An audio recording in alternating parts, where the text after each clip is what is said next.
Juvenal Cruz Vega. Él es licenciado en Filosofía, director general de la Academia de Lenguas Clásicas Fray Alonso de la Veracruz. Bienvenido, don Juvenal, qué gusto que nos acompañe. Gaby, me da mucho gusto venir aquí al programa Vive Mejor, también pues para dialogar con todos los televidentes, Claro, a donde quiera que se encuentren. Eso es lo más importante, don Juvenal, sobre todo que le damos la bienvenida porque ya cada semana nos va a acompañar para hablarnos de diversos temas, pero en esta ocasión vamos a hablar de manera general de las lenguas clásicas en la cultura y la educación. Nosotros tenemos una lengua, hablamos, nos desarrollamos, la comunicación es muy importante, sin embargo a veces no sabemos los orígenes. ¿De dónde viene la lengua? ¿Por qué es que hablamos esto? La situación geográfica, muchas cuestiones de estas, ¿verdad, don Juvenal? Sí, pues primero que se escuche el griego. Cuando nosotros hablamos griego, se oye de esta manera. Jodekiros, jote endekaeteska yetienomiseto, einagios tubukolo epaisenente come, metalon tinompaidon. O cuando hablamos latín, decimos Quisquis amat valeat pereat quinesci damare vis tanto pereat quisquis amare vetat. Un maestro me enseñó y decía, e arete tictein eudaimonía. Entonces, son las etimologías grecolatinas de las cuales vienen el significado de las palabras. Eso que usted dijo, la virtud produce felicidad. Ahí está, ¿ya ve? En griego. Don Juvenal, está en todo. Muy sí, bien. Mire, pues qué gusto. Primero cuando hablamos de las lenguas modernas, ¿cuáles son las lenguas modernas? Yo conozco el ámbito de las lenguas modernas de Occidente, es decir, las romances, las germanas y las eslavas.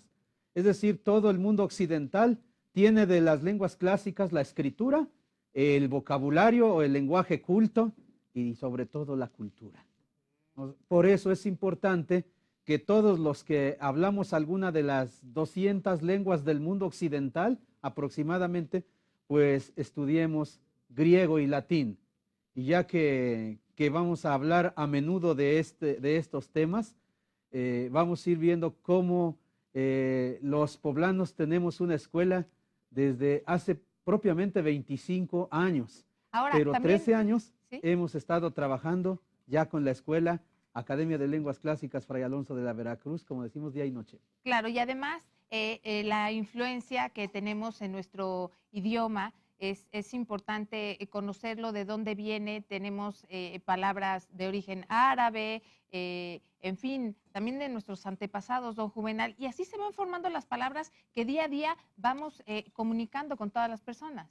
Sí. También con las lenguas, las lenguas clásicas se relacionan también con las lenguas flexivas, y en este sentido es más amplio el horizonte, porque cuando se habla de lenguas flexivas, se habla también de las lenguas semíticas, como el árabe y el hebreo sobre todo, el arameo, el babilónico, pero también con las lenguas camíticas, las del Mediterráneo, todo el norte de África.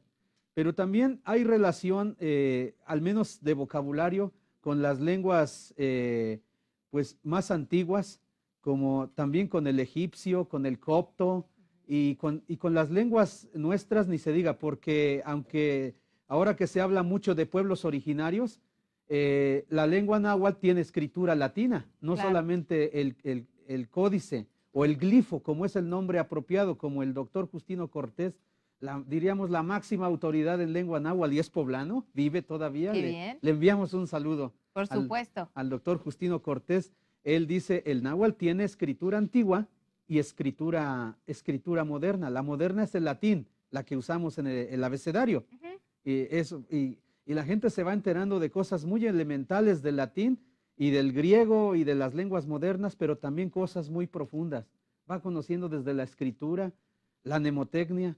Los niños es el proyecto original y más fuerte por el que nuestro proyecto se ha conocido mundialmente. Aproximadamente, maestro, ¿cuánto porcentaje de vocabulario utilizamos de manera coloquial? Es decir, como que tenemos un cierto número de palabras, pero tenemos un universo, un inmenso número de palabras que utilizamos muy pequeño. El latín es el que más presencia tiene en las lenguas modernas.